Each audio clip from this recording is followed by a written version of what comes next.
A waitress brings her daughter to a wedding, and she runs to hug the millionaire groom, calling him Dad. Hi, my beautiful family. Welcome back to Mr. Peter Stories. I am your temporary host, James Peter, and it's an absolute honor to be here with you today.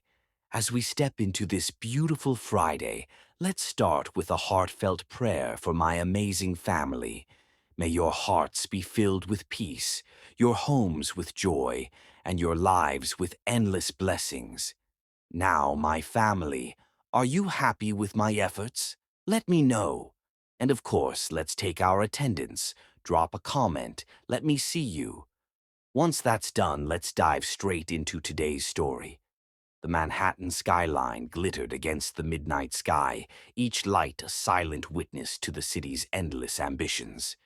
Rain fell in sheets, transforming Fifth Avenue into a river of reflected neon.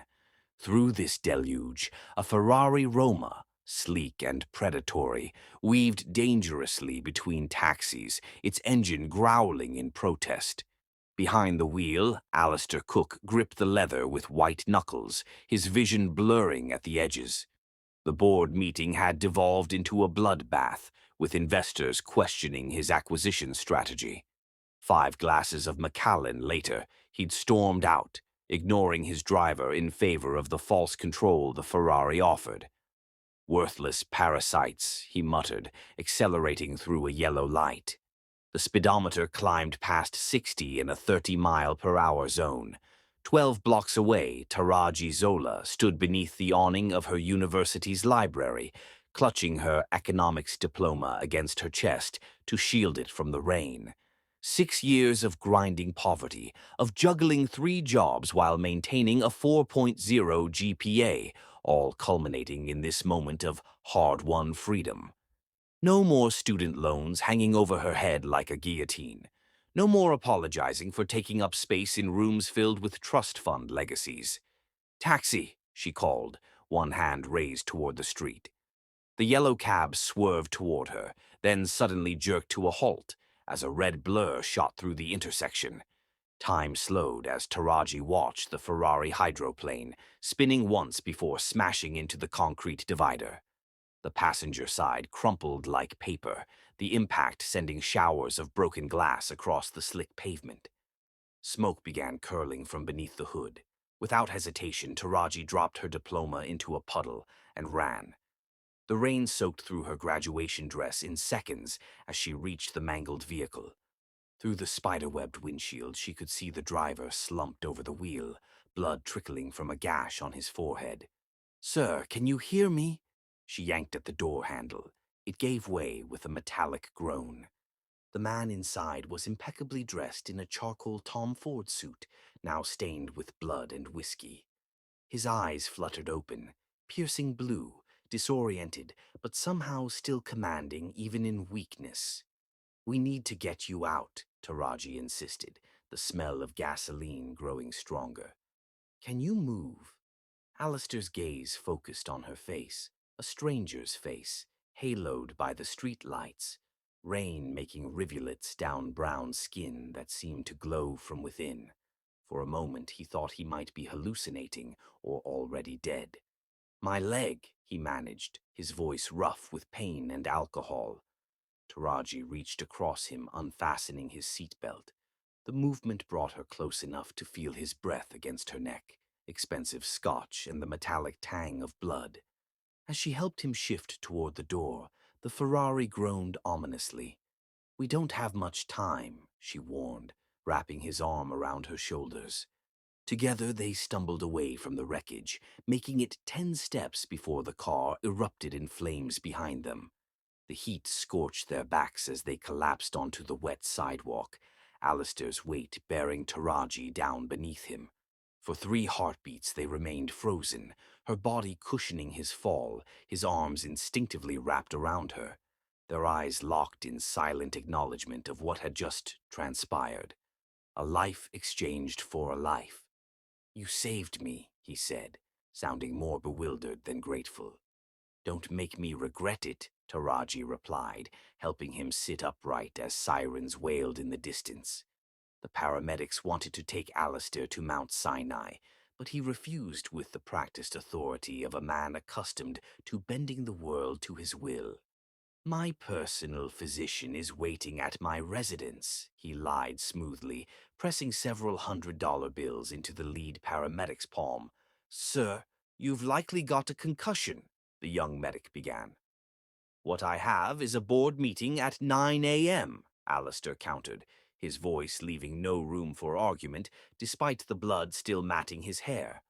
Taraji, having given her statement to the police, was preparing to leave when Alistair's hand closed around her wrist. "You're coming with me." "Excuse me. I owe you my life. At least let me offer you a dry place to wait out the storm." He gestured toward her ruined graduation dress, now transparent in the flashing emergency lights. Something in his tone, not quite a command, not quite a plea, made Taraji hesitate. Her apartment was 20 blocks and 2 train transfers away. Her only possession of value now lay ruined in a puddle. "Fine, but just until the rain stops." Alistair's penthouse occupied the top 3 floors of a glass tower that seemed to pierce the clouds themselves. Floor-to-ceiling windows revealed a Manhattan transformed into an impressionist painting by the rain. While a housekeeper drew Alistair a bath and prepared his medications, he offered Taraji dry clothes and the guest suite. "You should rest," she suggested, noting how he winced with each movement. "I never rest," he replied simply, pouring 2 glasses of cognac. "Tell me who you are." Their conversation flowed with surprising ease. Her fresh economics degree, his empire built from a single failing hotel inherited from his grandfather. They spoke of market theories and global expansion, finding unexpected common ground despite the gulf of privilege between them. As the storm intensified, thunder rattled the windows. Alistair moved closer, ostensibly to refill her glass. His fingers brushed hers, a deliberate touch that sent electricity up her arm. "You're not what I expected," he admitted, his voice lower now. "And what did you expect, Mr. Cook?" Someone who would have already asked for a reward. Taraji's expression hardened. "I don't save lives for profit." Lightning illuminated his features, the sharp jawline, the intensity in his gaze that seemed to strip away her defenses. "Then why did you do it?" "Because you needed saving." Her answer was simple, direct, the air between them charged with something dangerous and inevitable. When his hand cupped her cheek, she knew she should pull away. This man represented everything she'd spent 6 years fighting against: privilege without accountability, wealth without conscience. Yet when his lips found hers, tasting of cognac and the metallic hint of blood, Taraji found herself responding with a hunger that startled them both. Their coming together was neither gentle nor tentative. It was recognition, a collision as powerful as the one that had brought them together. Hours later, as Alistair finally succumbed to exhaustion beside her, Taraji watched the first gray light of dawn filter through the windows. She traced the bruises forming along his ribs, evidence of the crash that had entangled their lives. For the first time since her mother's death, she felt something crack open inside her. Possibility, danger, or perhaps both. By the time Alistair awakened, she had vanished, leaving behind nothing but the faint scent of her skin on his sheets and a void he couldn't yet comprehend. What neither of them knew as the sun rose over Manhattan was that their collision had created something that would bind them irrevocably, a new life already taking form, destined to draw them back into each other's orbit when they least expected it. Chapter 2. The search for 3 days. Alistair drifted through his empire in a daze, the phantom scent of Taraji's skin following him into board meetings and investor calls. He found himself searching for her face in every lobby, every restaurant, every crowded street corner.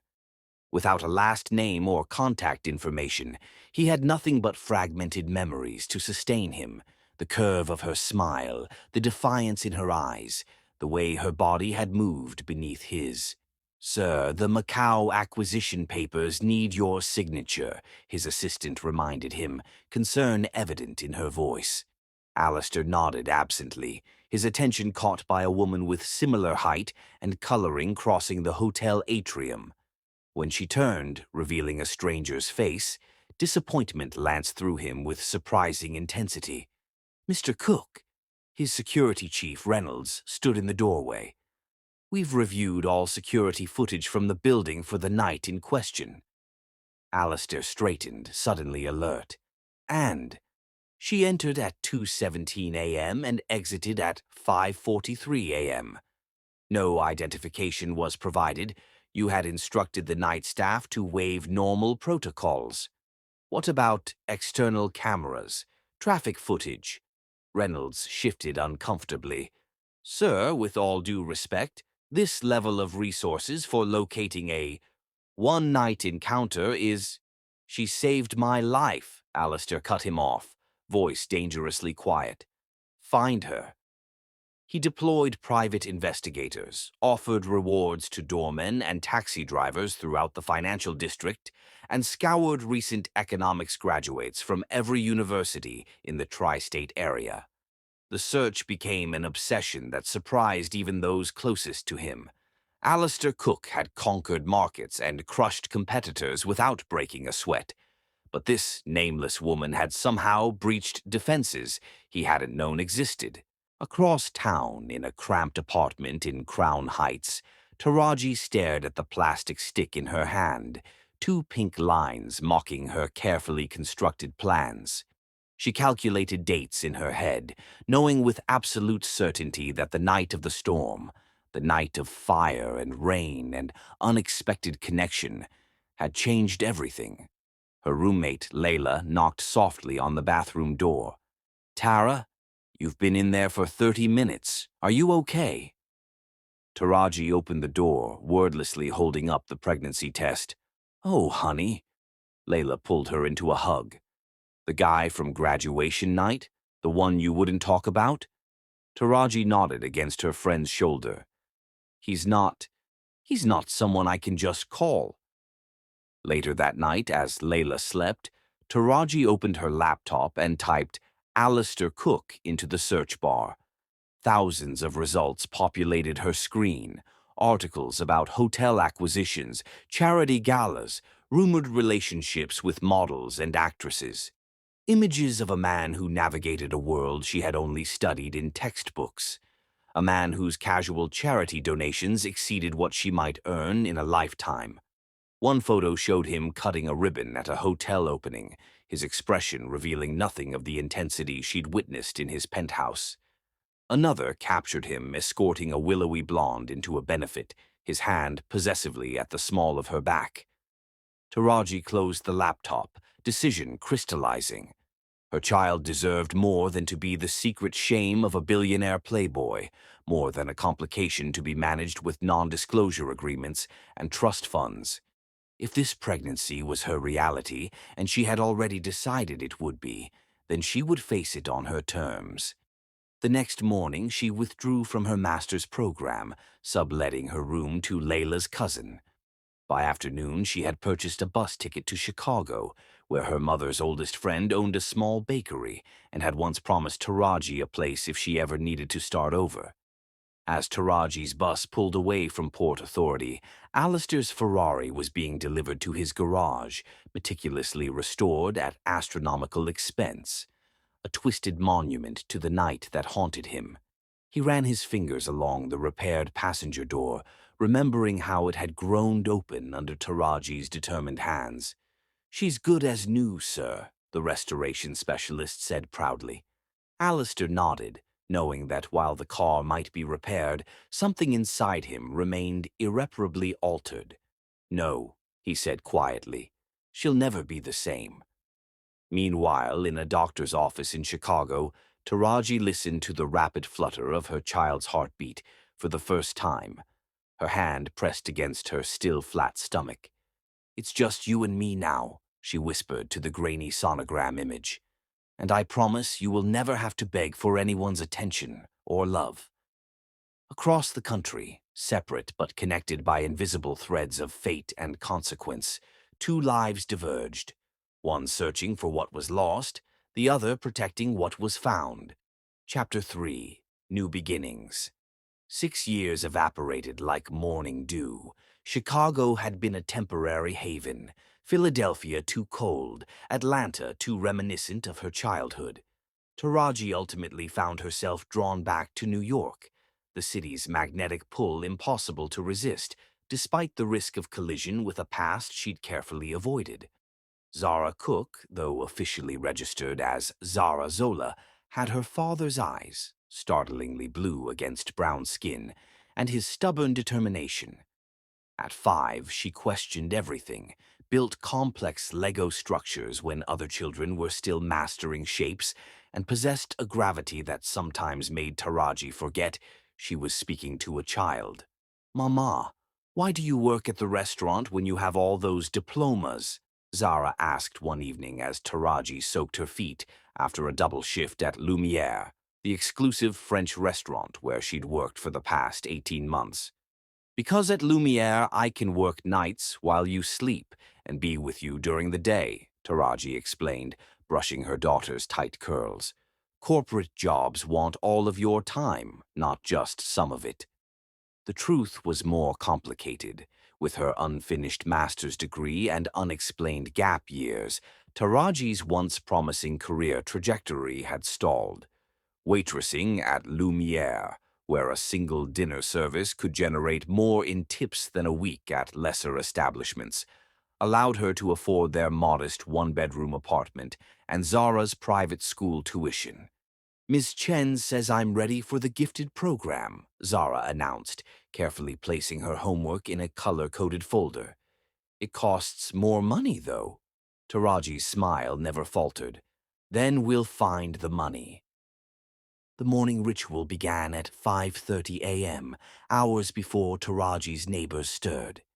She prepared Zara's lunch, sandwich cut in precise triangles, carrot sticks arranged in a star pattern, a note with a daily math puzzle hidden beneath the napkin. While the coffee brewed, she reviewed flashcards for Zara's upcoming spelling test. "Extraordinary," Taraji pronounced. "Extraordinary," Zara spelled without hesitation, small fingers working through each letter in the air.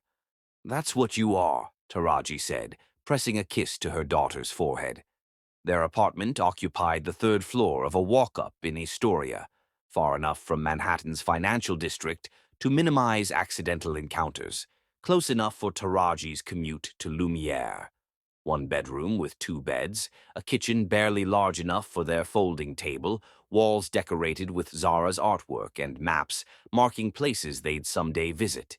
After school, Zara attended the community center program, where Taraji volunteered weekends teaching financial literacy, trading her hours for Zara's care. The center director, Ms. Haverton, had become their surrogate family.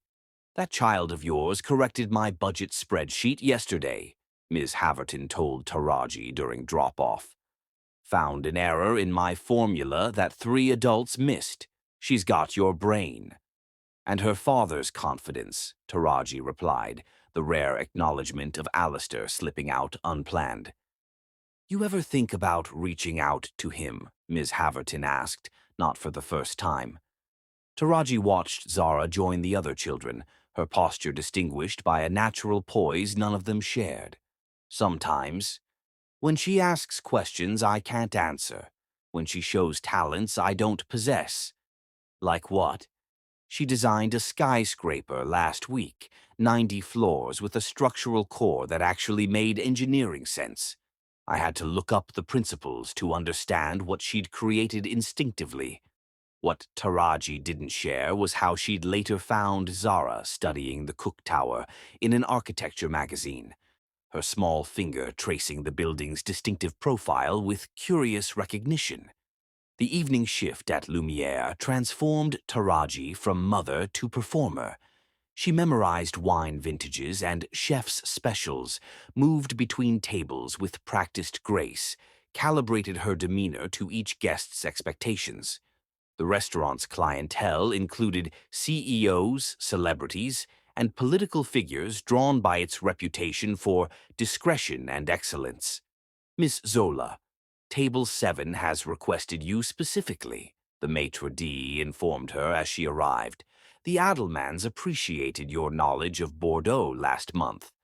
Taraji navigated the evening with professional precision, her economics education evident in how she guided diners toward higher margin items, while making them feel clever for discovering hidden gems on the menu. By 11, her feet ached beneath sensible but elegant heels, tip money carefully counted and divided with supporting staff. Returning home, she found Miss Nien from the neighboring apartment, sitting with Zara. She had a nightmare, Miss Nien whispered as Taraji paid her. Something about water and a red car. She wouldn't explain, just asked for her dolphin and that picture she keeps. Taraji thanked her, stomach tightening. Beside Zara's sleeping form lay the crumpled newspaper clipping. Alistair at a charity gala, his profile captured in elegant black and white. Taraji had never shown Zara the photo, never mentioned Alistair by name, yet somehow her daughter had found the clipping in Taraji's keepsake box and claimed it as her own. I just like his face, Zara had explained when questioned. He looks like someone important. Across Manhattan, in a steel and glass tower bearing his name, Alistair Cook reviewed quarterly projections with the detached efficiency that had become his hallmark. At 39, he had expanded Cook Hospitality into 37 countries, tripled his net worth, and earned a reputation for ruthlessness in business dealings that contradicted his generous philanthropic efforts. The board is particularly impressed with the Dubai numbers, his CFO noted. The expansion is outperforming even our most optimistic projections. Alistair nodded, attention already shifting to the next acquisition target. Success had become algorithmic, a series of calculated risks and strategic maneuvers, each victory hollower than the last. Sir, his assistant interrupted, Ms. Fontaine's office called. She'd like to confirm dinner at Le Bernardin tonight. Elise Fontaine represented the fourth-generation leadership of Fontaine Hotels, Cook Hospitality's oldest rival. Their courtship, celebrated in business publications as the potential merger of hospitality dynasties, had progressed with the same methodical precision as Alistair's business dealings. After 8 months, he had yet to feel the disorienting pull he'd experienced in a single night 6 years earlier, with a woman whose full name he still didn't know. Confirm it, he instructed, turning back to the projections. Their dinner possessed all the warmth of a corporate merger discussion. Elise, elegant in Chanel, discussed market position and brand alignment, while Alistair contributed appropriate responses on autopilot. The board expects an announcement soon, Elise noted between perfect bites of sea bass. Father particularly mentioned the Dubai investors would be reassured by our union. Alistair nodded, mentally calculating the stock implications. The timing makes sense strategically. How romantic, Elise remarked with practiced irony. Should I expect poetry with the proposal? Her comment triggered an unexpected memory, Taraji quoting economic theory as they shared cognac during the storm, her passion for market ethics more genuine than any sentiment he'd encountered since. Alistair, Elise's voice pulled him back. You disappeared there. Thinking about the Macau acquisition, he lied smoothly.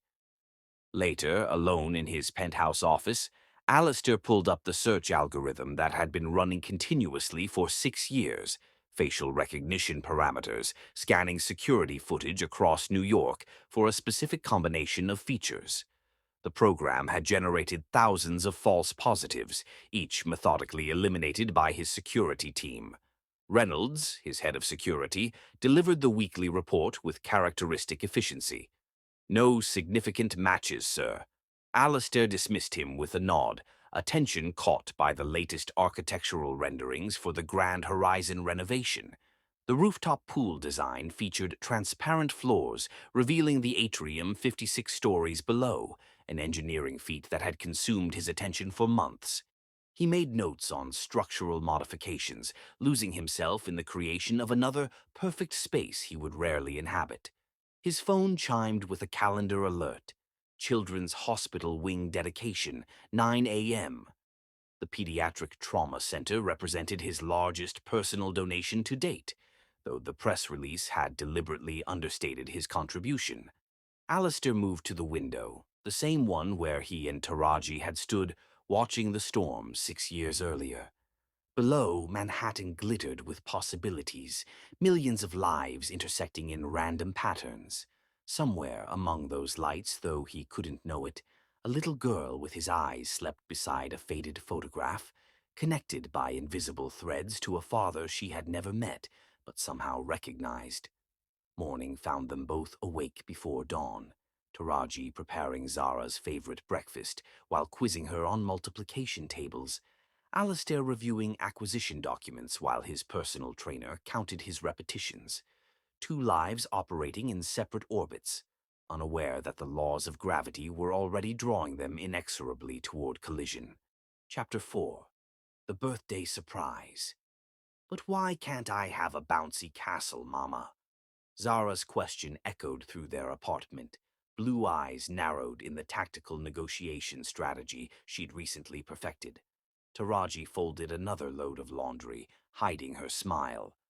Because we live in an apartment without a yard, sweetie. But, she added, watching her daughter's expression fall, I have something even better planned for your birthday. Zara perked up immediately. Better than a bouncy castle? Much better. Taraji pulled a glossy brochure from beneath the couch cushion, where she'd hidden it for this exact moment. How would you like to spend your birthday weekend at the Grand Horizon Hotel? Zara's eyes widened as she grabbed the brochure, fingers tracing the image of the hotel's famous glass-bottomed rooftop pool. The fish pool. The one where you can swim and see the whole city. The very same. Taraji had been saving for months, picking up extra shifts and selling her vintage handbag collection on consignment to afford the junior suite for 2 nights. The Grand Horizon was Cook Hospitality's flagship property, a risk Taraji had calculated carefully. The massive hotel hosted thousands of guests weekly. The statistical probability of encountering Alistair himself was negligible. Can I wear my mermaid tail in the pool? Zara asked, already dancing around the living room with the brochure clutched to her chest. Absolutely. And we're going to have room service breakfast and see the Princess musical in the hotel theater. Taraji caught her spinning daughter, pulling her into a tight hug.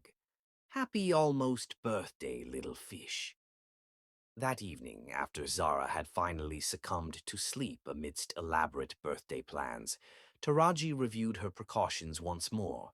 She had booked under her mother's maiden name, requested a high floor away from the penthouse suites, and studied the hotel's event calendar to avoid any functions likely to draw executive presence. The Grand Horizon's immense size and renowned privacy policies would provide adequate camouflage for their weekend adventure. Across the city, in the corporate headquarters of Cook Hospitality, Alistair reviewed final arrangements for a very different celebration. In 3 days, he would announce his engagement to Elise Fontaine at an exclusive gala in the Grand Horizon's ballroom. The merger announcement will follow the engagement by approximately 1 month, his PR director explained. Market analysts predict a 15% stock jump immediately following. Alistair nodded, studying the seating chart with detached interest. The engagement was strategic, beneficial to both companies and their shareholders. Elise understood this arrangement as well as he did. Passion was irrelevant, compatibility sufficient, mutual ambition the primary binding agent. Security protocols, he inquired, signing off on the final arrangements. Standard executive protection, plus additional measures for the Fontaine family and the Princess of Monaco, who confirmed this morning. Fine. I'll arrive an hour early to handle any issues personally. What neither Alistair nor Taraji could anticipate was how their carefully laid plans would collide in exactly the wrong place at precisely the right time. Friday afternoon found Taraji and Zara checking into the Grand Horizon, the little girl vibrating with excitement as she clutched her overnight bag shaped like a dolphin. The lobby soared 80 feet upward, a cathedral of luxury with marble floors that reflected crystal chandeliers and living walls of emerald foliage. "Your suite is on the 32nd floor, Miss Johnson," the receptionist smiled, using the false name Taraji had registered under. "Our children's welcome ambassador will escort you and provide Zara with her special birthday package." A young staff member appeared with a small silver tiara for Zara and a hotel passport to collect stamps from various amenities. As they crossed the vast lobby toward the elevator bank, Taraji's shoulders gradually relaxed. They had successfully infiltrated Alistair's domain without detection. Meanwhile, in the executive offices above the hotel, Alistair reviewed security protocols with Reynolds, his chief of security. "The ballroom is secured, and we've reserved the entire 56th floor for VIP guests," Reynolds confirmed. Ms. Fontaine's team requested access to the rooftop pool for private photos before the announcement. "Granted, but close it to other guests during that time." Alistair straightened his tie, preparing for the final walkthrough. "Let's get this over with." "Sir," Reynolds hesitated, "there's something else. The search algorithm you've had running for 6 years flagged a potential match yesterday." Alistair froze, his carefully maintained composure cracking. "Show me." Reynolds handed him a tablet displaying grainy security footage from a Brooklyn subway station. A woman with familiar features hurried through the turnstile, a small child in tow. The image quality was poor, the angle unfavorable, but something in the woman's fluid grace triggered a visceral response. "Facial recognition is only 62% confident," Reynolds cautioned. "We're attempting to track her movements, but—" "Expand the search parameters. I want every camera in the city checked." Alistair's voice had acquired an urgency absent in boardrooms and merger negotiations. "And I want her name." As Alistair set in motion yet another hunt for the woman who had haunted him for 6 years, Taraji and Zara explored the wonders of the Grand Horizon.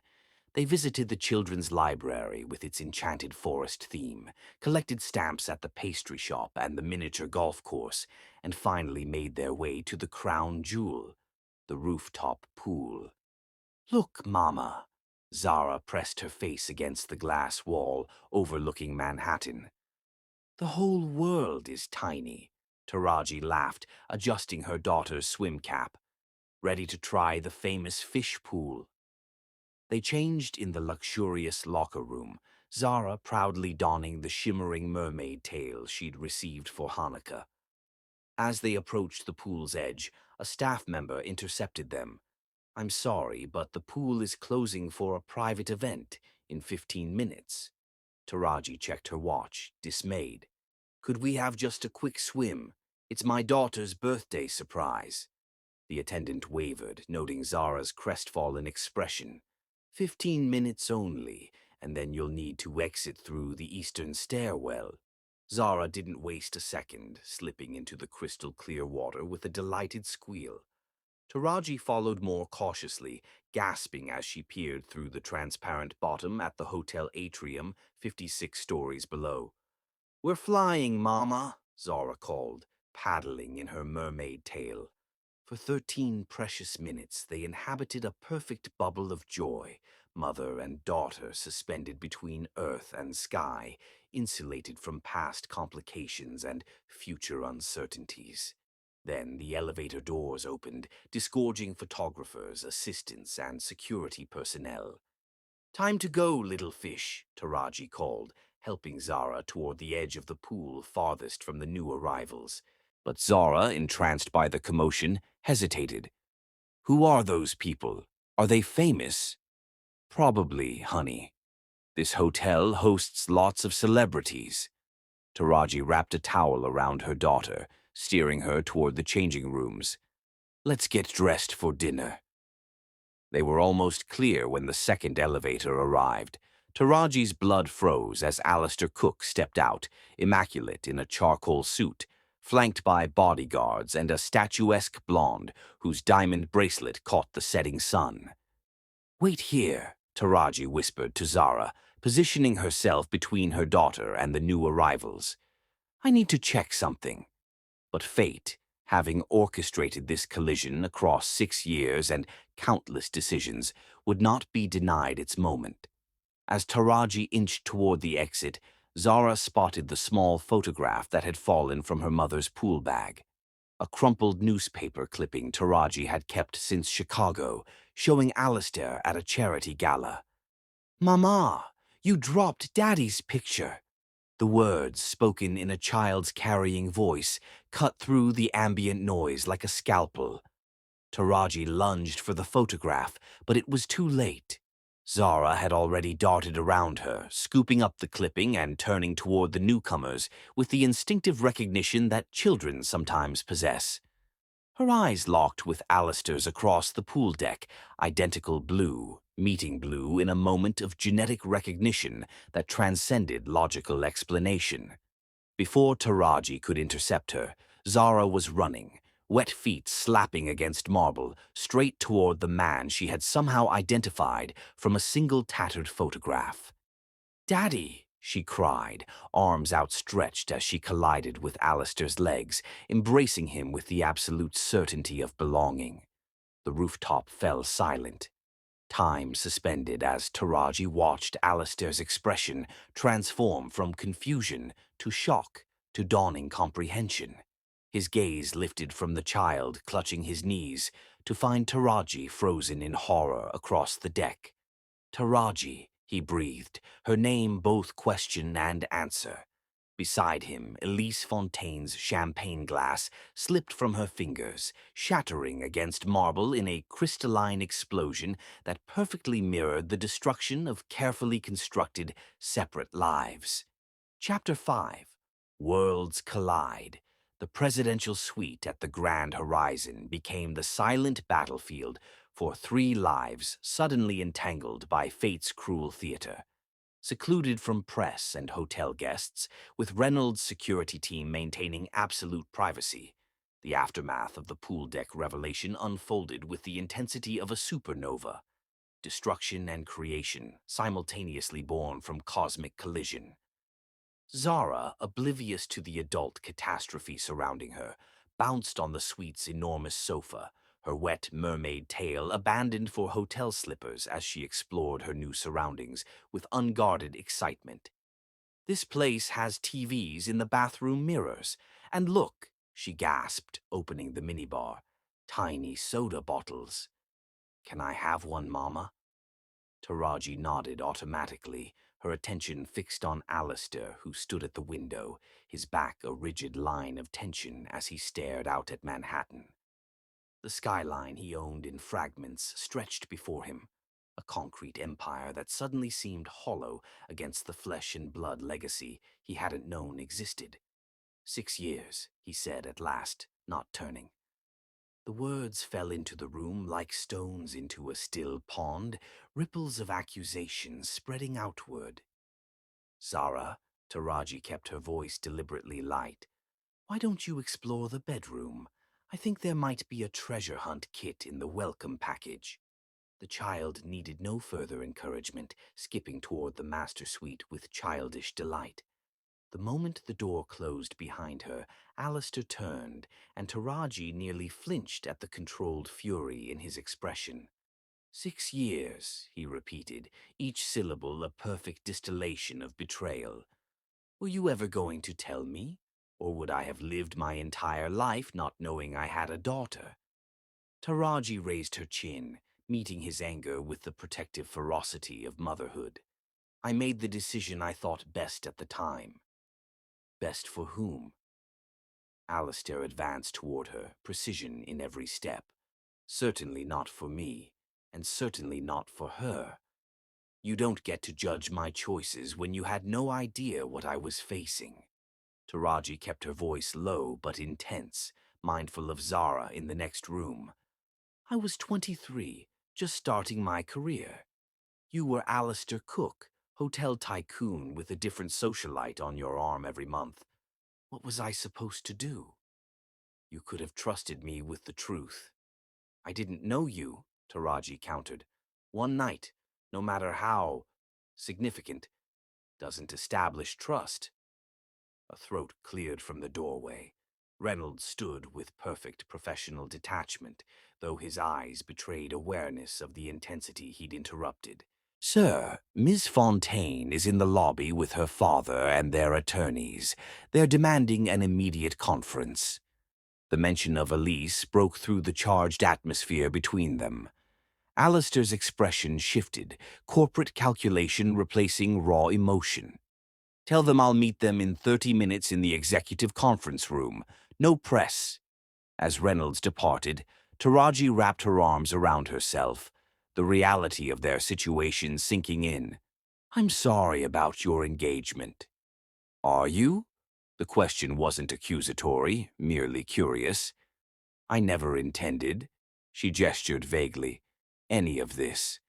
We were supposed to be here for Zara's birthday, swim in the pool, see the Princess musical, and leave. The statistical probability of encountering you was negligible. Chapter 6. Confrontation's rain lashed against the windows of Alistair's Upper East Side townhouse as thunder rolled across Manhattan. The storm echoed the tempest unfolding inside. 6 years. Alistair's voice cut through the room like a blade. 6 years, Taraji. You kept my child from me for 6 years. Zara slept soundly in the adjacent room, exhausted from the day's emotional upheavals. Taraji stood her ground, arms crossed defensively. I kept her from becoming a footnote in your empire-building narrative, she countered. What was I supposed to do? I was 23 with student loans and a career ahead of me. You were on page 6 every week with a different socialite. You should have given me the chance to decide what kind of father I wanted to be. The kind who shows up for swimming lessons, school plays, nightmares at 3 a.m. Taraji's voice cracked slightly. Your world doesn't make space for messy childhood realities. Alistair's jaw tightened. You had no right to make that decision unilaterally. I had every right to protect my child from becoming a corporate acquisition or PR problem. They circled each other like wounded predators, 6 years of divergent lives creating an unbridgeable chasm between them. Alistair moved to the window, watching lightning illuminate the city. I looked for you, he said quietly, for years. Private investigators, facial recognition software, hotel staff with your description. The confession hung between them, altering the emotional landscape. Taraji sank into a leather chair, momentarily disarmed. Why? Because that night, he turned, raw honesty replacing businesslike efficiency. That night was the only real thing in my life in years. Before Taraji could respond, Reynolds appeared in the doorway. Sir, Ms. Fontaine's attorneys are demanding an immediate response. They've suggested a press conference with both families tomorrow morning. Alistair's expression hardened. Not happening. Tell them we'll proceed as discussed. After Reynolds departed, Taraji asked the inevitable question. What happens now? Now we establish legal acknowledgement of my paternity. I'll create trusts for Zara's education, health care. Stop. Taraji rose, fire in her eyes. I'm not looking for financial benefit. This isn't a negotiation. This isn't about you, Alistair snapped. It's about providing my daughter with every advantage. Your daughter has been thriving without your advantages for 6 years, Taraji challenged. She doesn't need your money. She needs a father who sees her as more than an heir to Groom or a PR crisis to manage. The accusation landed with precision. Alistair's expression shifted from corporate calculation to something raw. You don't know what kind of father I'll be, he said, voice dangerously quiet. You never gave me the chance to find out. A soft whimper from the doorway froze them both. Zara stood in her borrowed pajamas, tears welling in eyes identical to her father's. Are you fighting because of me? Her small voice cut through their anger more effectively than any argument. Taraji crossed to her daughter immediately, kneeling to eye level. No, baby, we're just having a grown-up discussion about complicated things. Are we going home tomorrow? Zara asked, uncertain eyes darting between her mother and the stranger who was suddenly her father. Before Taraji could answer, Alistair knelt beside them, maintaining careful distance while meeting his daughter's gaze directly. This is complicated for all of us, he said with unexpected gentleness. But I'd like you and your mother to stay a little while, so we can get to know each other. Would that be okay with you? The simple question, asking rather than commanding, shifted something in the room's atmosphere. For the first time, Alistair was engaging with Zara as a person with agency rather than a possession to claim. Zara studied him with the unfiltered assessment only children can manage. Do you know how to make chocolate chip pancakes? A smile touched Alistair's lips, genuine, unguarded. Number, but I'm an excellent student when properly motivated. The tension eased fractionally as Zara accepted this answer with a solemn nod before allowing Taraji to lead her back to bed. When Taraji returned, Alistair had poured 2 glasses of whiskey, offering one as a tentative peace offering. 72 hours, Taraji said, accepting the glass without drinking. We'll stay 3 days while we figure out a reasonable arrangement, but we do this my way, at Zara's pace, with her needs first. Alistair nodded, recognizing both the concession and the boundary it represented. Agreed. The storm continued to rage outside, but inside a fragile ceasefire had been established. Not peace, not yet understanding, but the recognition that the battlefield needed to shift for their daughter's sake. Chapter 7. Uneasy Truce. The first month of co-parenting unfolded like a corporate merger, structured, tense, and governed by unspoken rules. Alistair converted an entire floor of his building into a haven for Taraji and Zara, close enough for convenience, separate enough for boundaries. The apartment, while technically a guest residence, had been transformed overnight with expert precision. Zara's bedroom featured constellations on the ceiling that matched exactly those visible from her Astoria window, while the kitchen contained the same brand of coffee maker Taraji used every morning. Her school uniforms go in this drawer, Taraji explained during the first handoff, clinical in her precision. She needs her stuffed octopus for sleep, and she won't eat anything green except peas. What about her academic schedule? Alistair made notes in a leather-bound journal, his attention absolute. Any tutoring I should continue? She has advanced math on Tuesdays and creative writing on Thursdays. Taraji hesitated, then added, She's been asking about architecture classes. That seems to come from your side. Alistair absorbed these details with the same intensity he applied to billion-dollar acquisitions. While Taraji wasn't looking, he hired 3 different experts in child development, read parenting books during midnight calls with Tokyo investors, and approached fatherhood like a skill to master. His executive assistant found herself researching the best children's museums in Manhattan instead of scheduling board meetings. What neither Taraji nor Alistair expected was Zara's uncomplicated acceptance. She moved between worlds with an adaptability that humbled them both, trading her small bedroom for a custom playroom, accepting chauffeurs and housekeepers with the same enthusiasm she gave the corner bodega owner who had been slipping her free candies for years. Mr. Reynolds showed me how the security cameras work, Zara informed Taraji during their 3rd week of the arrangement, referring to Alistair's chief of security as if they were old friends. He says I have good observation skills. Taraji found herself navigating unexpected emotions, relief that Zara was adjusting, guilt that her daughter seemed to flourish in this new environment, and an unsettling jealousy when Zara returned from Alistair's care with stories of adventures Taraji couldn't provide. Daddy took me to the observatory on top of the Empire State Building after it was closed to everyone else, Zara recounted, eyes wide with wonder.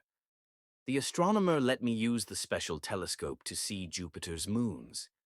That sounds wonderful, sweetie, Taraji managed, silently wondering how to compete with private observatory access while maintaining her principles about wealth and privilege. The real shift came during Alistair's first solo weekend with Zara. Taraji had prepared herself for anxiety, had even asked Reynolds to send discreet updates. Instead, Reynolds sent only one text. Mr. Cook cancelled Dubai meeting, currently building fort in dining room. When Taraji arrived Sunday evening for pickup, the penthouse resembled a war zone of luxury. Egyptian cotton sheets draped over mahogany dining chairs, cashmere throws serving as fort walls, crystal dessert bowls repurposed as treasure holders for the scavenger hunt Alistair had apparently designed spanning all 3 floors of his residence. She found them asleep among the ruins, financial reports serving as makeshift pillows, Zara's hand curled trustingly in her father's. For a moment, Taraji allowed herself to witness without judgment. The fearsome corporate titan transformed into a father with marker on his Italian suit cuff, and a peaceful expression she'd only glimpsed once before, in the quiet moments after they'd made love 6 years ago. She exhausts me, Alistair admitted later, after Zara had been transferred to her bed without waking.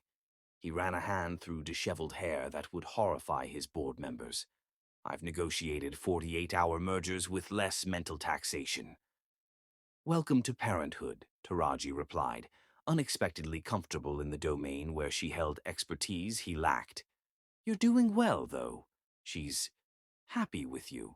The acknowledgement cost her something to give, and Alistair recognized the concession. He studied the architectural diagrams Zara had created, startlingly complex structures with load-bearing calculations in the margins. She has your analytical mind, he said, indicating the mathematical notations that definitely came from Taraji's influence. But her heart, that capacity for joy despite understanding how complicated the world is, that's entirely you. The compliment caught Taraji off guard, revealing the dangerous territory beneath their careful arrangement.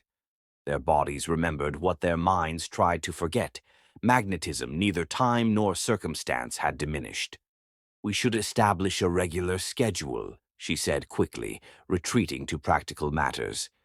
Her school needs consistency. Alistair nodded, allowing the retreat. My assistant will coordinate with you. And Taraji, he hesitated, uncharacteristically uncertain. Thank you for allowing me to know her. You could have left New York when you saw me at the pool. The sincerity in his voice, absent any manipulation or corporate strategy, disarmed her more effectively than his billions ever could. This gradual emergence of Alistair, the man from behind Alistair the Empire, threatened every boundary Taraji had carefully constructed. As May turned to June, their truce evolved from strained tolerance to something resembling partnership. Alistair attended Zara's school science fair, standing awkwardly among other parents who pretended not to recognize the billionaire in their midst. Taraji accepted his invitation to use the corporate box at the symphony when Zara's music class performed. They created a shared digital calendar, exchanged updates about Zara's development, and carefully avoided any conversation that might disturb their fragile equilibrium. But beneath the structured arrangements and polite exchanges, currents shifted, unseen but powerful. Taraji found herself noticing things she'd tried to forget. The precise way Alistair's hands moved when explaining complex ideas, the rare but transformative nature of his genuine smile, the focused attention he gave to whoever was speaking, whether billionaire or doorman. Alistair, meanwhile, discovered himself lingering during exchanges, arriving early for pickups, suggesting coffee discussions about Zara's progress that somehow evolved into conversations about economics theory or architectural design. He found himself making mental notes about things that would interest Taraji rather than just their daughter. The uneasy truce had created a no-man's land between their separate lives, a space where their shared love for Zara allowed something else to quietly take root. Neither acknowledged nor denied its existence as fragile and persistent as the first growth after a forest fire. Chapter 8. Strategic Alliance. 3 weeks into their fragile co-parenting arrangement, Alistair found himself defending an unprecedented decision before his executive board. For the first time in Cook Hospitality's history, a child's laughter had echoed through the executive floor. Zara's school had an unexpected closure, and rather than cancel his obligations, Alistair had brought his daughter to work. "Gentlemen, I appreciate your concerns," Alistair addressed the 12 stern faces surrounding the mahogany table. "But I assure you, Zara's presence did not compromise any sensitive discussions. My assistant created an appropriate workspace in my private office." Vernon Matthews, the eldest board member whose family had invested in the original Cook Hotel 6 decades earlier, cleared his throat disapprovingly. "Alistair, while we all understand your enthusiasm for newfound fatherhood, this company has protocols. Children, particularly those with complicated public narratives, create unpredictable variables." The implication that Zara represented a PR complication rather than a person sent a surge of unexpected protectiveness through Alistair. 6 weeks ago, he might have agreed with Matthews's assessment. Now, having experienced Zara's analytical mind and unfettered joy, he found himself increasingly intolerant of reducing her to a corporate liability. "My daughter," he emphasized the relationship deliberately, "has a name, Mr. Matthews, and her presence today demonstrated exactly the family values this company claims to uphold in our mission statement. Now, shall we proceed to the Dubai expansion figures?" The meeting concluded with tense formality, board members filing out with sideways glances and whispered concerns.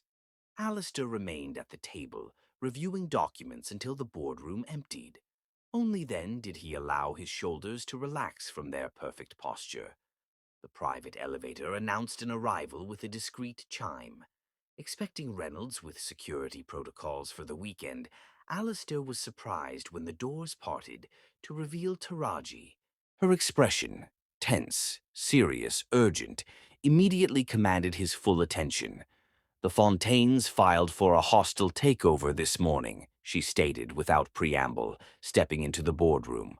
She wore a simple navy dress rather than the designer wear his usual corporate associates favored, but carried herself with an authority that needed no designer labels for validation. "Elise claims your personal crisis demonstrates leadership instability. Their offer is 12% below market value, deliberately undervalued to attract shareholders concerned about your—" She paused, selecting her words carefully. "Changed family circumstances." Alistair's jaw tightened. "How do you know this? The filing hasn't hit public records yet." "I still have Columbia connections in finance." She handed him a tablet displaying documents and projections that shouldn't have been accessible outside closed boardrooms. "Professor Mikhailov still mentors me," he called when he saw the preliminary paperwork cross his consultant's desk. For a moment, Alistair studied her rather than the damning documents, this woman who continued to surprise him with her capabilities and connections. Then he focused on the projections, his experienced eye immediately grasping the devastating implications beyond mere financial loss. The Fontaines' restructuring plan would dismantle everything meaningful he'd built beyond profit margins. 20,000 employees, he said quietly. Community development programs in 12 countries, the the children's hospitals and educational foundations. The Fontaines would dissolve all of it immediately. Corporate speak for gutting anything without immediate quarterly returns, Taraji agreed. She moved to the display wall where Alistair projected financial models, interfacing with his system with unexpected familiarity. The timing is strategic. Your board is traditional, conservative. They're uncomfortable with personal complications. Hence targeting my family situation, Alistair concluded, bitterness edging his tone. Not just that. Taraji manipulated the display, highlighting voting patterns across major shareholders.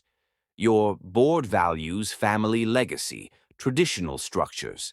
The Fontaines represent fourth-generation leadership, presenting stability against what they're characterizing as your impulsive personal choices and unpredictable management style.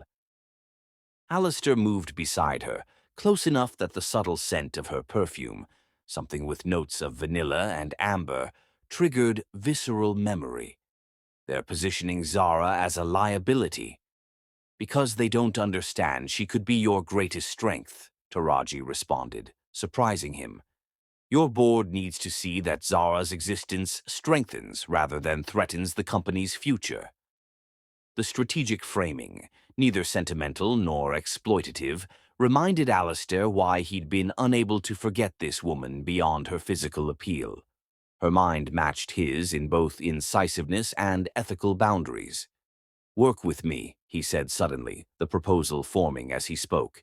Not just co-parenting. Your economics background, your strategic insight, we'd be formidable together against the Fontaines. Taraji's eyebrow arched skeptically.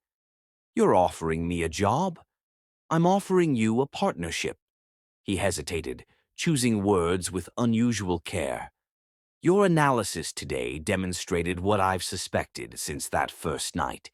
You see patterns others miss, including me. We approach problems from complementary perspectives. And Zara gets parents who respect each other enough to collaborate professionally as well as personally.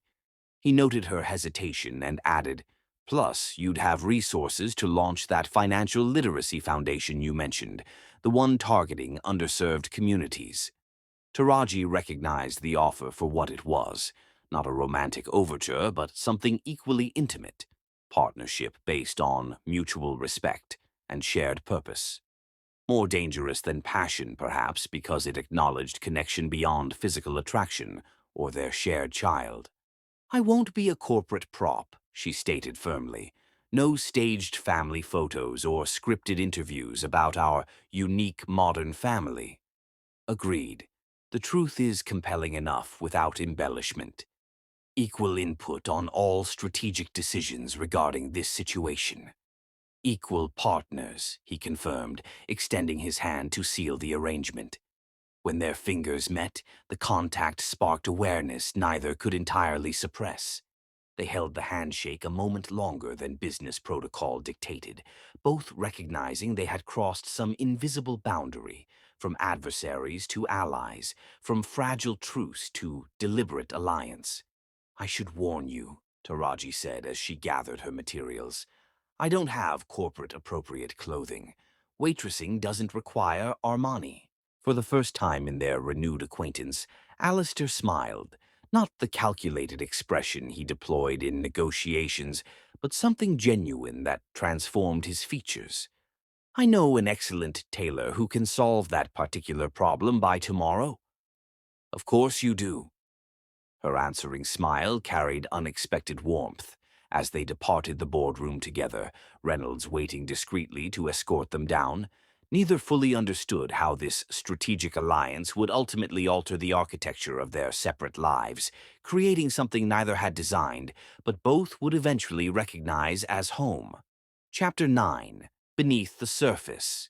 The Fontaines had not anticipated Taraji Zola. Their corporate strategists had prepared for Alistair's legal team, his board's defensive maneuvers, even potential public relations campaigns. What caught them entirely unprepared was the economics genius who had once saved Alistair from a burning Ferrari and now orchestrated financial strategies that systematically dismantled their takeover attempt. Miss Zola's community investment projections reveal overlooked revenue streams. The J.P. Morgan representative informed a stunned boardroom 3 weeks into the Fontaine offensive. Her model for integrating local economic development with luxury hospitality demonstrates 32% higher returns than traditional luxury isolation models. Across the table, Taraji maintained perfect professional composure, nothing in her expression revealing how deeply satisfying it felt to watch conservative banking executives validate concepts she developed during late-night study sessions at Columbia years ago. Beside her, Alistair observed with growing admiration how effectively she translated complex economic theory into practical applications his board could appreciate. Their strategic alliance evolved with surprising effectiveness. Taraji's economics brilliance brought fresh perspectives to Cook Hospitality's entrenched methodologies, while her outsider viewpoint identified market opportunities Alistair's team had overlooked. Meanwhile, Alistair navigated Zara's world with growing confidence, his imposing figure becoming an increasingly familiar sight at school events. His corporate efficiency repurposed for organizing classroom volunteering with military precision. I never expected the Father's Day breakfast to run on schedule for the first time in history, Ms. Chen, Zara's teacher, remarked to Taraji during pickup. And the spreadsheet Mr. Cook created for the science fair judging was remarkably comprehensive. The Fontaine's aggressive takeover attempt faltered against their united front. Investors responded positively to Alistair's newfound balance between corporate ruthlessness and evident family commitment. Articles that initially questioned his stability now featured headlines like Cook's Renaissance, How Fatherhood Humanized Hospitality's Ice King. Memorial Day weekend found them retreating to Alistair's Hamptons estate, a strategic withdrawal to plan their final counteroffensive against the Fontaine's weakening position. The oceanfront property, with its glass walls and modernist architecture, provided neutral territory for both professional collaboration and parenting coordination. The board has unanimously approved your counter-strategy, Reynolds informed them as they reviewed documents on the terrace overlooking the Atlantic. The Fontaines have withdrawn their latest offer. Our sources indicate they're considering a complete retreat. As Reynolds departed with the confidential documents, Taraji and Alistair shared a rare, genuine smile, co-conspirators in victory. Beyond the terrace, Zara splashed in the infinity pool under the watchful eye of a swimming instructor, her laughter carrying across the manicured lawns. "She's fearless in water," Alistair observed, paternal pride evident in his voice. "Like you were that night." The reference to their beginning lingered between them like a charged current. Taraji found herself studying the man beside her, no longer just the billionaire from magazine covers, but Zara's father who arranged his schedule around school plays and spent Sunday mornings perfecting pancake art with mathematical precision. The weekend unfolded with unexpected ease. They prepared dinner together in the gourmet kitchen, Alistair revealing hidden culinary talent developed during isolated international hotel openings. Later, they watched the sunset from Adirondack chairs, conversation flowing without the usual strategic calculation that characterized their professional interactions. "I never wanted this life," Taraji admitted, gesturing toward the oceanfront opulence surrounding them.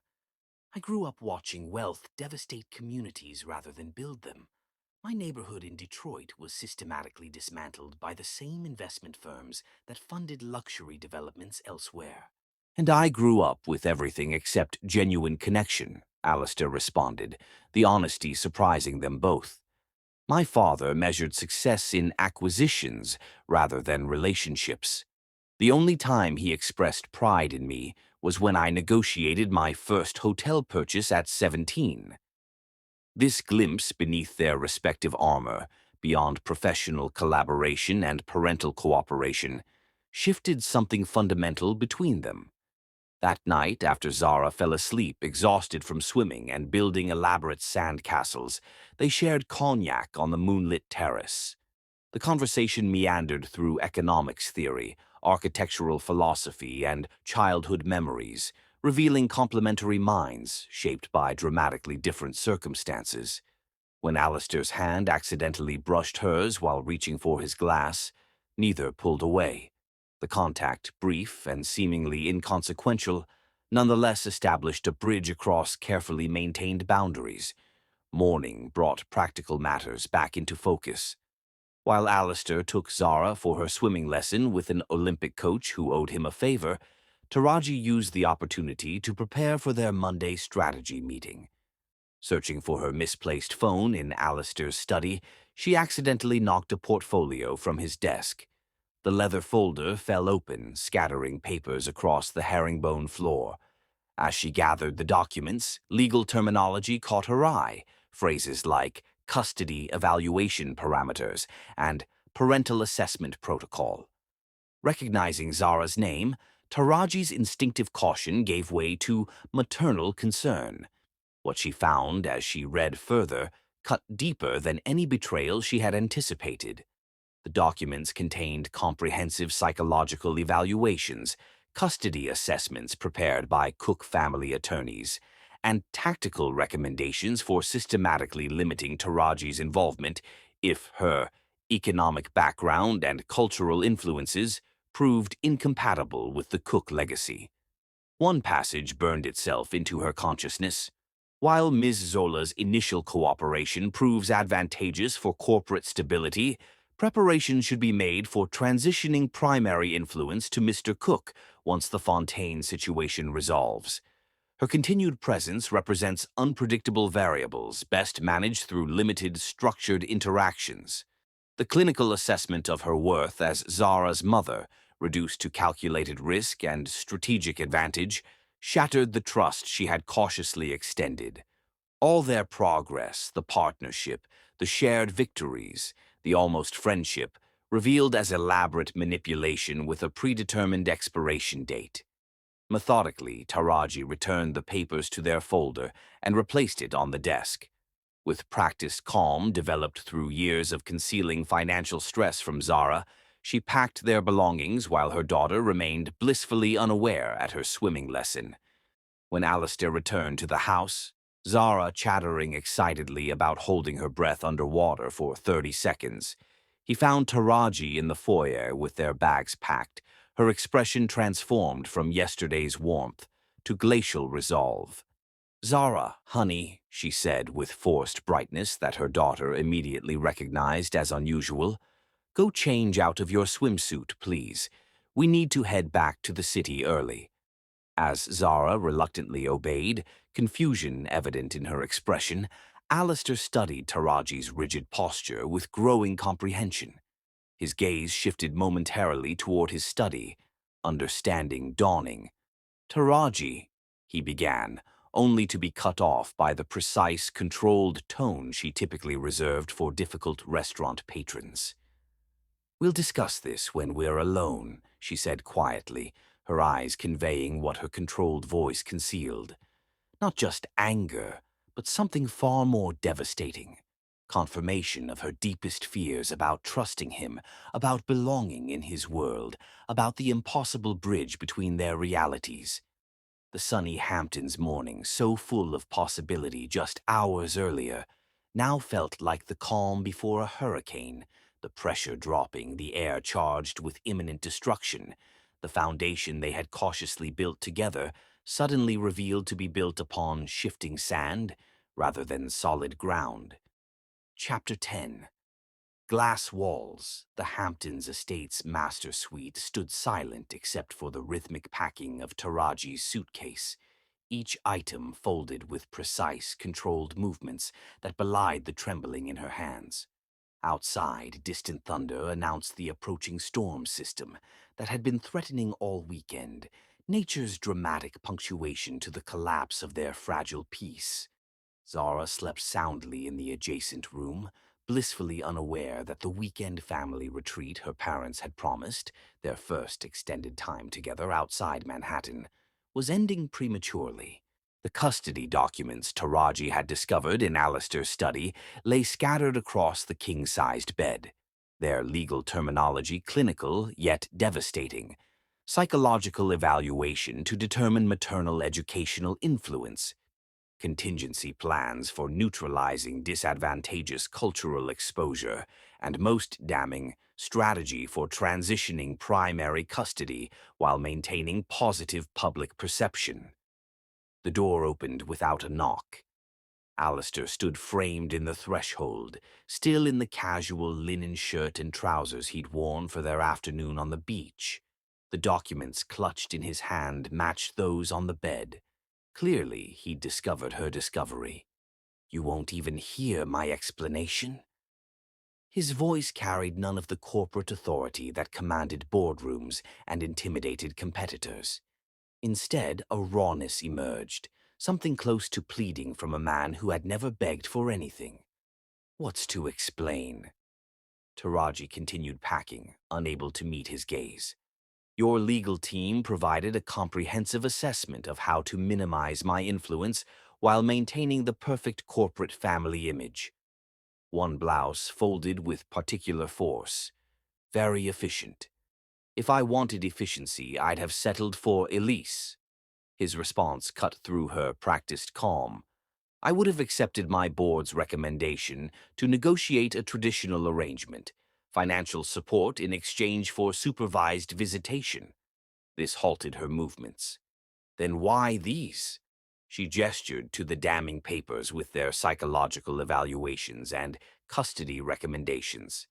"Because my attorneys operate on autopilot, protecting Cook interests as they've done for 3 generations." Alistair crossed to the fireplace dominating one wall of the suite, feeding the documents to the flames page by page.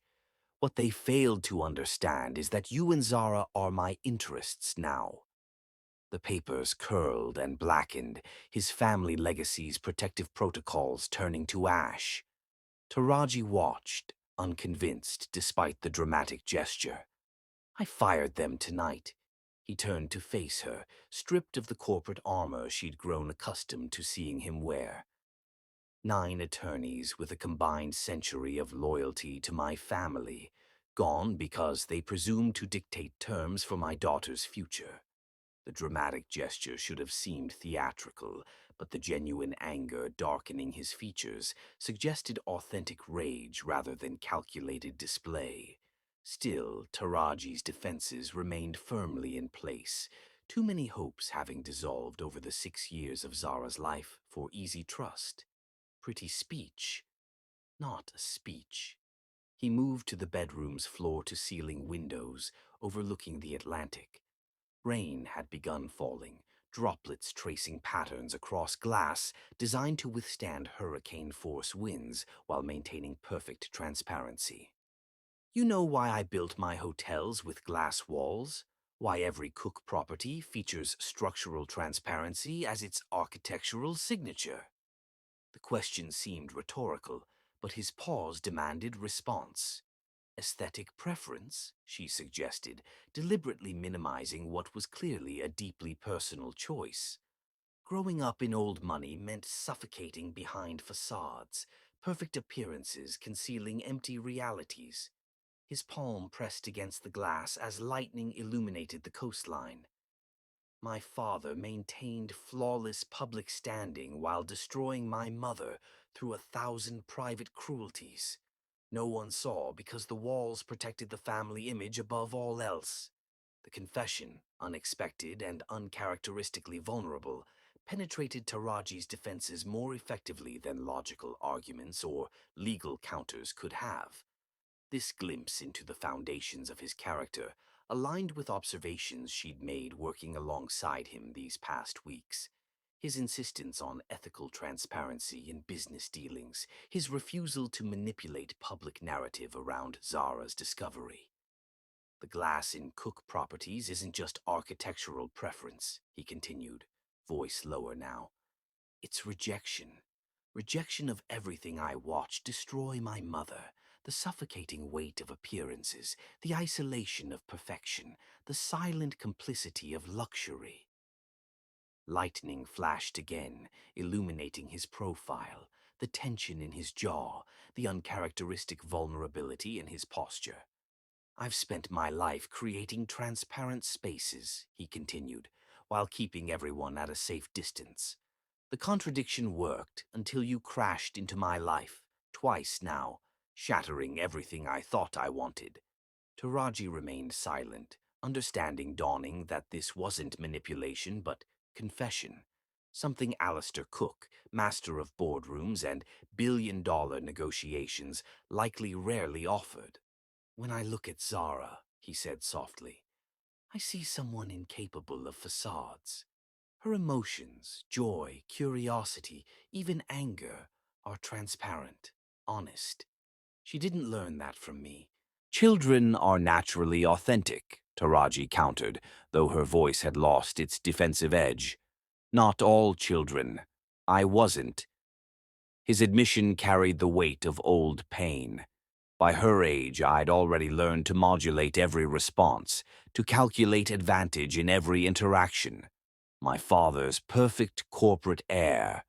Outside, the storm intensified, wind driving rain against glass engineered to reveal while protecting, an apt metaphor for the man himself, Taraji realized with sudden clarity. Those documents, he gestured toward the dying embers in the fireplace, represent everything I'm fighting against, not what I want. They're the institutional reflex of old money, control, appearance, legacy. The opposite of what I want for Zara. The rain lashed harder against the windows as Alistair turned from the glass to face her directly, vulnerability replacing his usual command. I don't know how to be the father Zara deserves or the man you might trust.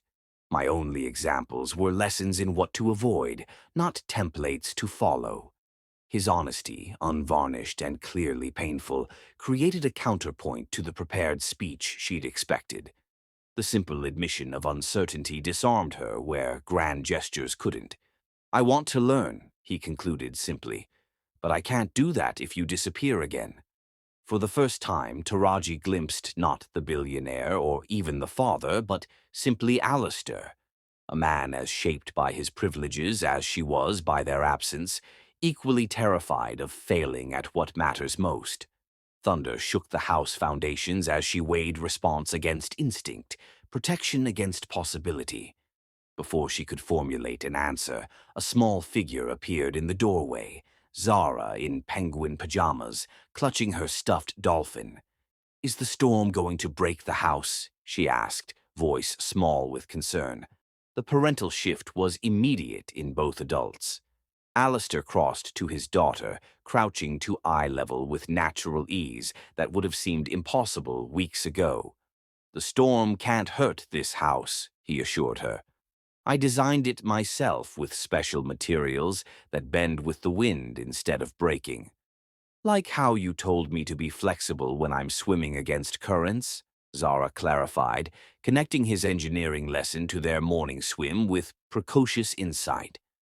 Exactly like that. His genuine smile transformed features hardened by years of corporate calculation. Would you like to watch the storm from the observatory? We can see lightning over the entire ocean from there. Zara's eyes widened with excitement, fear forgotten. Can we make hot chocolate too? With extra marshmallows, he confirmed, lifting her into arms that had grown comfortable with the gesture. He paused at the threshold, meeting Taraji's gaze over their daughter's dark curls. Will you join us? The question carried weight beyond the immediate invitation, an offering of tentative trust, a request to suspend judgment long enough to witness possibility. The custody documents still smoldered in the fireplace, but so too did the barriers Taraji had constructed to protect herself from hoping. 5 minutes, she said finally. I'll meet you in the kitchen. As father and daughter disappeared down the hallway, Zara already explaining the scientific principles of lightning with terminology gleaned from her recent science museum visit, Taraji turned back to her half-packed suitcase. The neatly folded clothes represented certainty and control, the familiar pattern of self-reliance that had served her through years of single motherhood. Yet something about Alistair's unguarded admission, his acknowledgement of not knowing how to navigate this terrain, resonated with her own carefully hidden uncertainties. The custody documents had triggered her deepest fears, but his response had revealed corresponding vulnerability rather than calculated manipulation. Perhaps true transparency required mutual risk, the courage to remain present when instinct demanded retreat. Not blind trust, but cautious presence with eyes wide open. Lightning illuminated the room once more as Taraji made her decision, closing the suitcase without finishing her packing. Some departures could wait until morning, until evidence could be evaluated in daylight rather than emotional darkness. She found herself pausing at the dresser where a photograph stood, one captured by Reynolds during Zara's school play last month. In it, Alistair watched their daughter with an expression Taraji recognized from her own reflection whenever Zara achieved something remarkable. Pride mingled with awe at having somehow contributed to creating this extraordinary person. Taraji placed Zara's favorite sweater near the door, insurance against the chill of the observatory, and headed toward the kitchen where her daughter's laughter mingled with deeper tones. The storm outside intensified, but within glass walls engineered for transparency and strength, three people navigated the uncertain territory between separate pasts and possible future. Chapter 11. Calculated Risk. The photograph dominated financial news websites worldwide. Taraji entering Cook Tower, Zara's hand clasped in hers. The headline beneath it, Cook's Secret Family. Gold Digger's 6-year scheme exposed, confirmed Elise Fontaine's final desperate attack.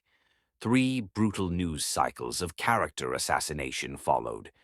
Tabloids dissected Taraji's waitressing career as calculated proximity to wealth, claiming she had deliberately worked at Lumiere to target wealthy patrons. Financial analysts questioned Alistair's judgment in both personal and professional matters. Conservative board members issued carefully worded statements expressing concerns about leadership stability in uncertain times. When the Fontaines launched their revised hostile takeover bid, strategically timed amid the media frenzy, Cook Hospitality's stock plummeted 12% in a single trading session, nearly $1 billion in market value evaporating in hours. The emergency shareholders meeting is scheduled for tomorrow morning, Reynolds informed them in Alistair's home office, his professional demeanor intact despite the crisis. Our sources indicate Ms. Fontaine's father has secured enough proxy votes to potentially succeed. Several institutional investors who previously supported us have shifted positions. Alistair studied market projections displayed across multiple screens, his expression revealing none of the turmoil beneath his perfect composure. Options. Legal recommends strategic retreat to core holdings, sacrifice international expansion to preserve domestic assets. Reynolds hesitated, uncharacteristically uncomfortable. Some board members have suggested demonstrating stability through more traditional arrangements. The implication hung heavy in the room. Distance himself from the scandal of Taraji and Zara. Issue a statement about temporary arrangements and focusing on verified paternity. Create separation that shareholders would find reassuring. After Reynolds departed to implement security protocols for the next day's meeting, Alistair found Taraji in Zara's bedroom. She sat beside their sleeping daughter, gently stroking her hair while watching the rise and fall of her chest. A maternal ritual unchanged whether performed in a walk-up apartment in Astoria or a Central Park penthouse. "Your empire's burning," she said quietly without looking up, having sensed his presence in the doorway. "Because of us." Then let it burn. The conviction in his voice surprised them both. I spent 6 years building hotels that meant nothing without you and Zara in them. The simple declaration, devoid of calculation or strategy, finally made Taraji turn to face him. For the first time since discovering the custody documents at the Hamptons estate, she allowed herself to fully see the man before her, rather than the corporate titan her defensive instincts had reanimated. Those documents you found, he continued, maintaining careful distance, respecting the boundaries she had reestablished. I fired the entire legal team that created them. Not for show, not temporarily, permanently. 9 attorneys with a combined 57 years of service to my family. That doesn't change the reality we're facing, Taraji replied, economist's mind already calculating angles and possibilities. The Fontaines are exploiting market uncertainty. Your investors fear the unknown, me. You're not responsible for their prejudice, but I can neutralize it. Determination crystallized in her expression as she rose from Zara's bedside, careful not to wake their daughter. I've been analyzing your community investment initiatives since we started working together. There's a revolutionary model there, untapped value your shareholders haven't recognized. They moved to the living room where Taraji pulled out her laptop, opening files she'd been developing privately for weeks. As she outlined her concept, Alistair recognized elements of the economic theories she'd passionately discussed during their first meeting 6 years before. Markets as communities, rather than just mechanisms, profit derived from strengthening ecosystems rather than extracting value. This would transform our entire operational model, he observed, both impressed and concerned. The board will resist. Let me present it, Taraji challenged, not as your child's mother or your strategic partner, as an economist with a viable model that protects their investments while creating sustainable growth. It's too risky. The Fontaines have already painted you as an opportunist. Walking into that boardroom is exactly what they don't expect, she finished. They've calculated that I'll hide from public scrutiny, that you'll distance yourself from me to save your company. Their entire strategy depends on conventional responses to their unconventional attack. Through the night, they refined the presentation, running probability scenarios and preparing counterarguments for skeptical board members. When morning came, Taraji stood before Alistair's closet, examining the row of impeccable suits with analytical detachment.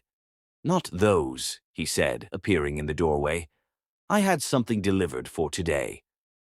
The garment bag contained not another designer dress attempting to make her fit his world, but a tailored navy suit that honored her professional identity, structured yet distinctly feminine, authoritative without mimicking masculine power symbols, the perfect armor for the battle ahead.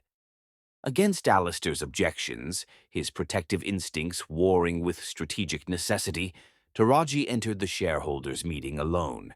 In the tailored suit that expressed confidence without ostentation, her Columbia economics credentials on display in both her presentation materials and her commanding knowledge, she approached the podium while board members whispered behind their hands. Gentlemen, she addressed them with measured confidence, before voting on the Fontaine proposal, allow me to present an alternative vision for Cook Hospitality's future. For 27 minutes, she outlined a revolutionary business model combining Cook Hospitality's luxury portfolio with community-based tourism initiatives. Using mathematical precision and market data, she demonstrated how ethical capitalism yielded superior returns through sustainable community investment. Her command of financial principles silenced even skeptics as she methodically dismantled the Fontaine's value proposition. The choice before you isn't between stability and risk, she concluded, meeting the gaze of each board member individually. It's between short-term extraction and long-term growth, between a model that depletes resources and one that regenerates them, between yesterday's hospitality and tomorrow's. When the votes were tallied 3 hours later, after intense questioning and debate, the Fontaine takeover collapsed under the weight of Taraji's irrefutable logic. The Cook Hospitality stock closed up 8% on news of the rejected offer and innovative strategic repositioning. That evening, watching Manhattan lights from his penthouse, Alistair found himself studying Taraji with new eyes, not just the woman who had saved him from the crash or given him Zara, but a formidable mind he'd underestimated. She sat reviewing congratulatory emails from her former professors, unaware of his scrutiny. "Why didn't you tell me you'd been developing this model all along?" he asked finally. She looked up, a small smile playing at the corner of her mouth. "Some things need space to grow," she answered simply, "including people." The distance between them, physical and emotional, suddenly felt unnecessary. The barriers erected by misunderstanding and self-protection seemed arbitrary against what they had built and defended together. When his fingers grazed her wrist, the contact ignited something beyond physical desire. Recognition. Recognition of complementary strengths, shared values beneath different expressions, compatibility previously obscured by circumstance and assumption.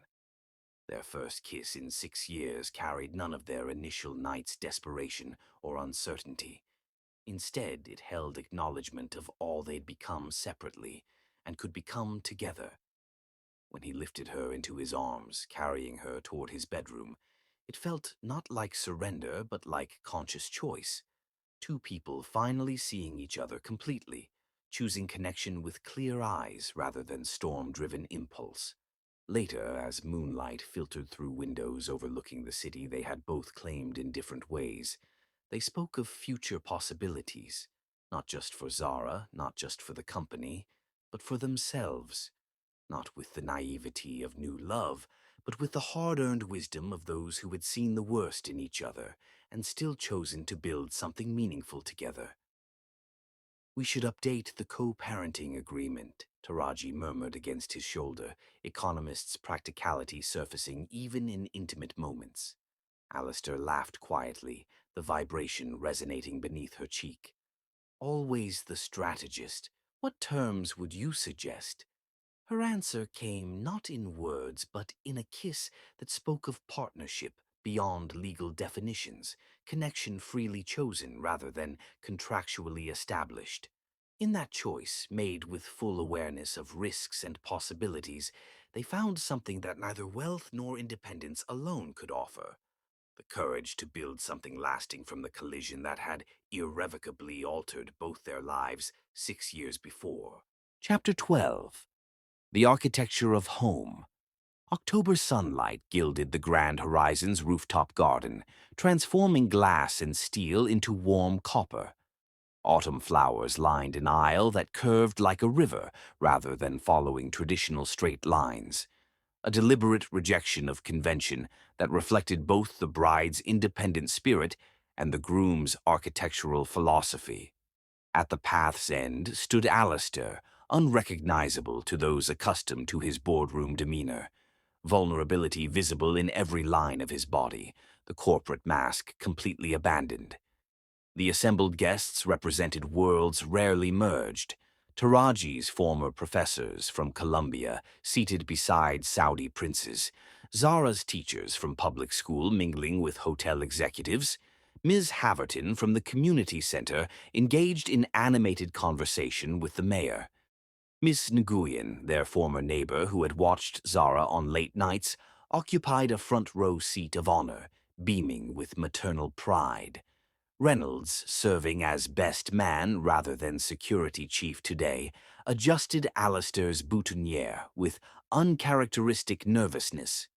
"The rings are secure, sir," he confirmed, falling back on professional terminology to mask emotion. "Thank you, James."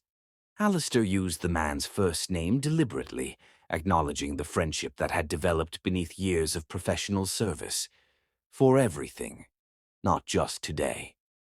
Reynolds nodded, understanding the reference to his role in the search that had ultimately led to this moment. "She would have found you eventually, sir. Some forces can't be avoided. Conversation hushed as string musicians shifted to a new composition. Not the traditional wedding march, but an original piece that incorporated elements of both classical structure and jazz improvisation, commissioned from a composer whose education had been funded by Cook Foundation scholarships. A collective breath held as Zara appeared, carrying a leather-bound journal instead of flower petals. At 6.5, she carried herself with poise beyond her years, the blue dress chosen to match her eyes against brown skin, a perfect visual representation of her blended heritage. "These are all the stories Mama told me about my daddy before I met him," she announced to assembled guests with clear confidence, holding up the journal embossed with celestial patterns. "And these," she turned to a section with blue tabs, "are all the adventures we've had since."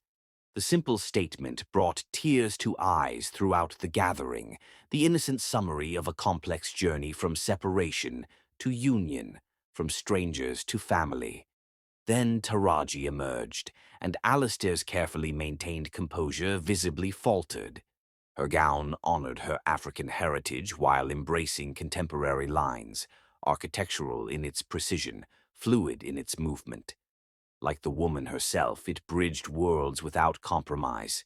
She carried no flowers, but instead a small architectural model, a perfect replica of the Ferrari that had crashed on a rainy night 6 years earlier, transformed into something new and beautiful.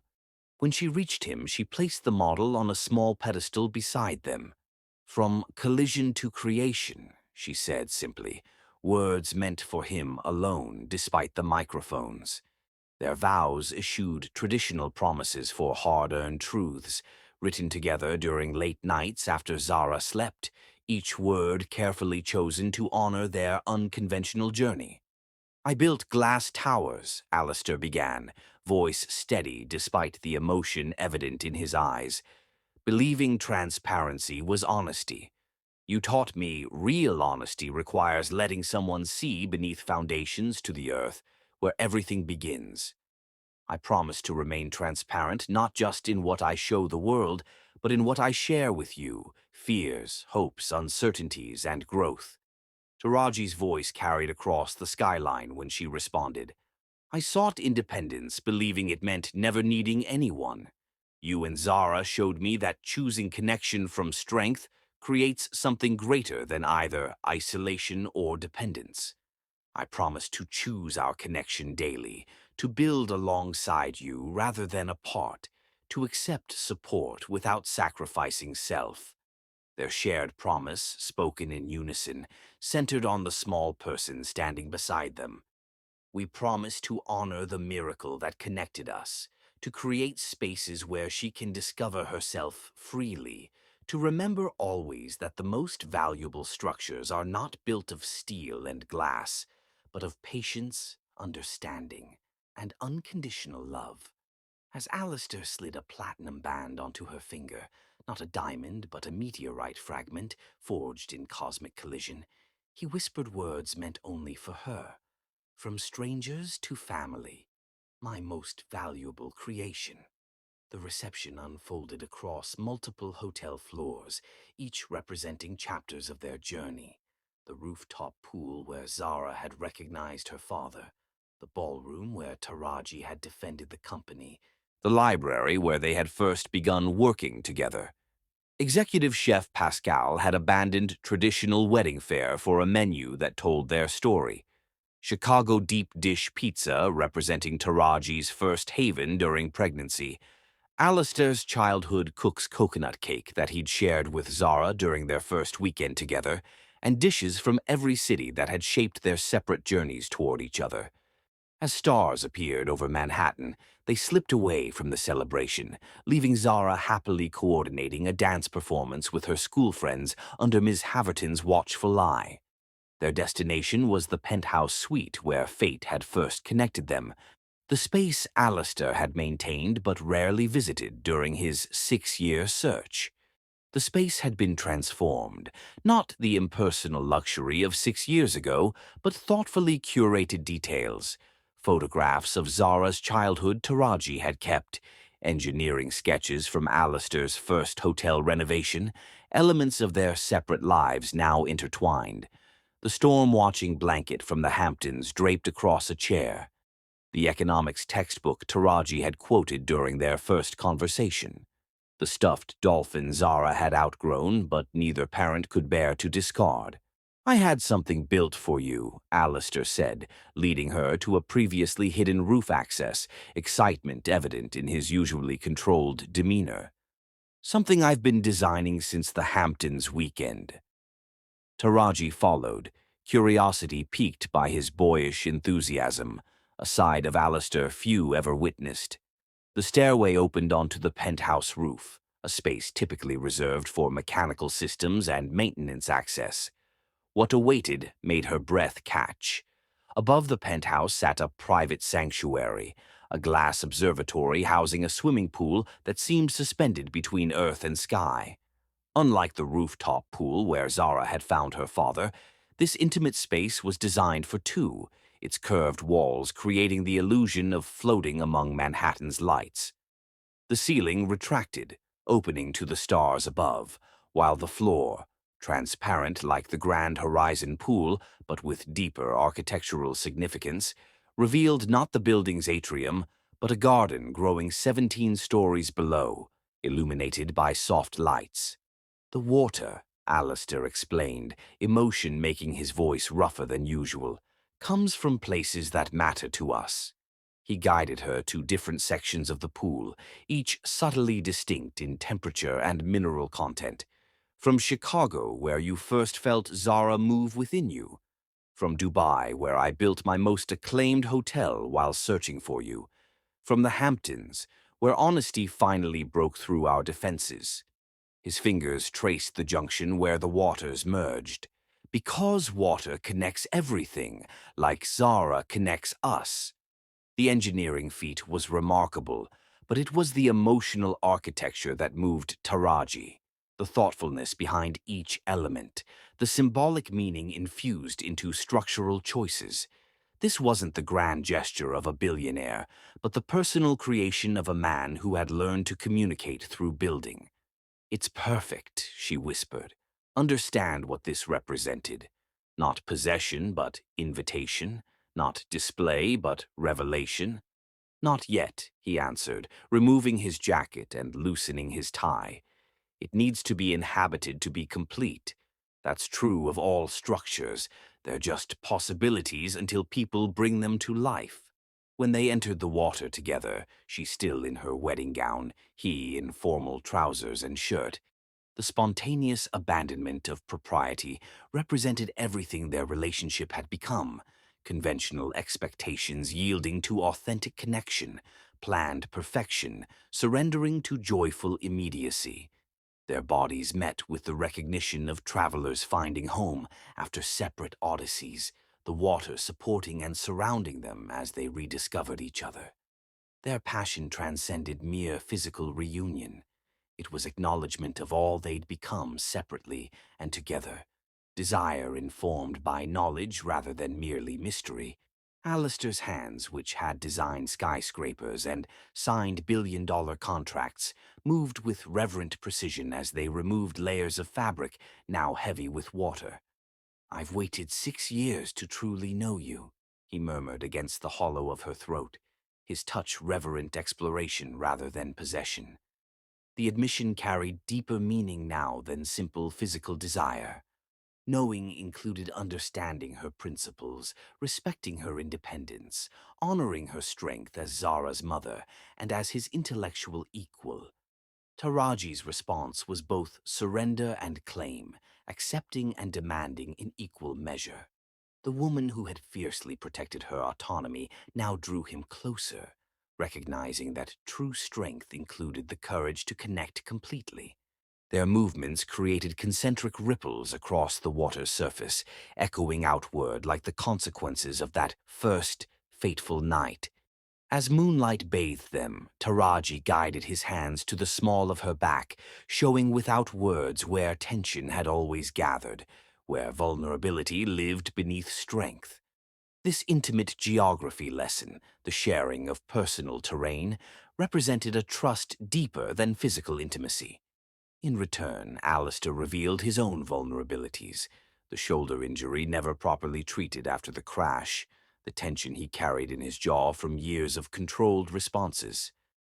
Later, wrapped in robes at the pool's edge, they watched Manhattan's constellation of lights. Water droplets in Taraji's hair caught starlight, creating a personal galaxy around her profile. Alistair studied her with quiet wonder, memorizing the moment when everything he'd built finally found purpose.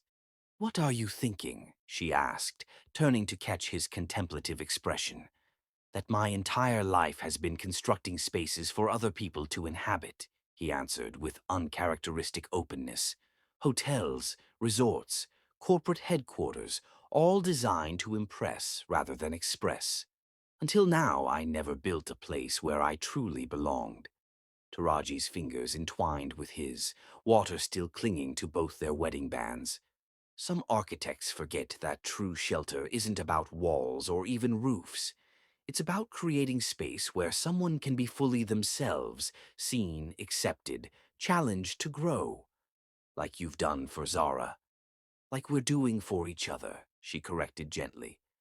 "This," she gestured to the observatory, the pool, the view, the intimacy they'd created, "is architecture, too, building something neither of us could create alone."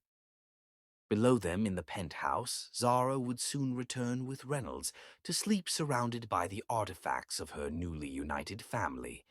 The stuffed octopus from her early childhood, the telescope Alistair had given her, books from both parents' collections now merged into a single library of possibility. And above, two people who collided by chance made conscious choices to remain connected, architects of a foundation built not on fantasy, but on the courage to see each other completely, flaws and strengths alike, and still choose to build something lasting together. As the water of their separate journeys mingled in the pool that suspended them between earth and sky, their separate stories merged into a shared narrative, one neither could have written alone.